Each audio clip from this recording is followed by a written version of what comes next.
Okay, sa mga nag-aabang dyan dito sa Smash 115, pakita ko sa inyo mamaya guys yung problema nitong motor na to.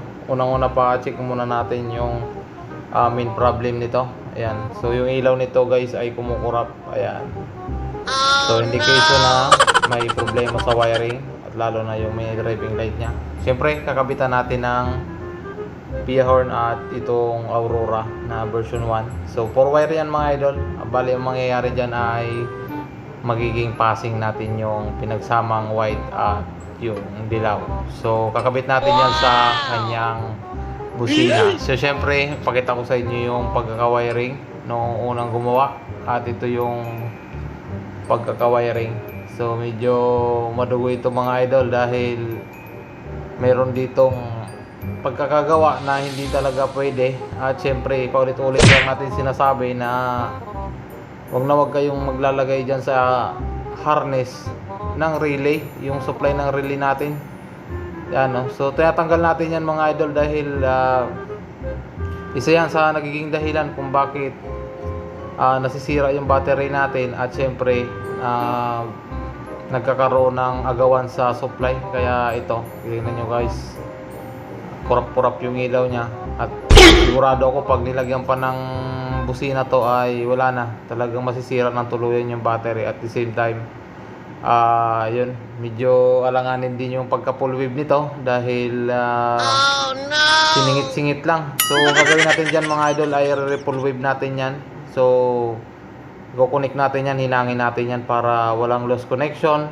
At tatanggalin natin tong relay na nasa unahan at lilipat natin yan dun sa U-box niya para safety. At syempre mas mabilis i-access kung sakali masira yung relay, kasi yung relay naman talaga mga idol ay mabilis masira yan. So depende na lang yan kung magandang klase mabili mong relay. Pero kung relay na nga na hinang klase tapos yung pagkaka-install pa ay mali, ay yun lang, yan magkakaproblema. Ito mga idol para itong mga gagamba na nandito. So yan, pakita ko sa inyo yan, oh, yan. Sus Mario Joseph. Okay na ako gusto mga idol, lalo dito sa mga basher na palagi nandyan para tingnan yung ano natin. So dito sa bandang gitna meron din ditong sikreto na ginawa. Yung headlight niya mga idol ay kinonek dito sa kanyang flasher relay, kaya andap-andap talaga yung kanyang headlight. At yan, ayan, oh. So wala na. Isa pa yan sa mga kapag-drain sa ating battery. So after nyan mga idol, sinimulan ko na yung pag-wiring at ito na yung output natin dito sa unahan. At yan, nakapwesto na yung ating Pia horn. At yan mga idol, ang sinasabitan niya. Tingnan nyo mabuti kung gaano kalinis yung pag-wiring natin dyan. At yan, oh. So napakalakas ng busina na yan mga idol. Kung sa nagtatanong, ito na yung pwesto ng kanyang mini driving light. O yan, pwede kayo mag-order sa Shopee ng bracket na yan. Ganyan lang yung bracket niyan para dyan sa Smash na lalaga nyo.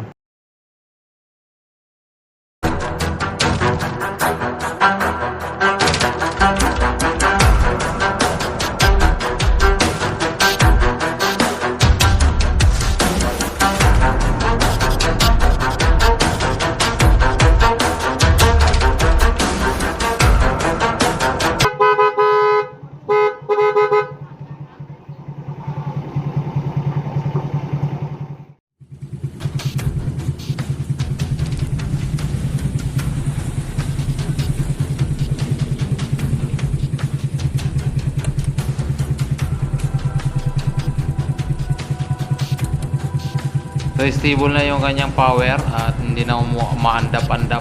At syempre, ayan, tingnan nyo naman, napakalakas na ng power nyan. At syempre, yung pangmalakasan nating may driving light, yan, so hindi na kumukurap, stable na yung power. At yun idol, so shoutout sa nagpagawa, maraming salamat sa pagdayo mo idol. At hindi ka magsisisi sa ating nagawa. At syempre, flex ko lang itong aking customer na napaka-pogi.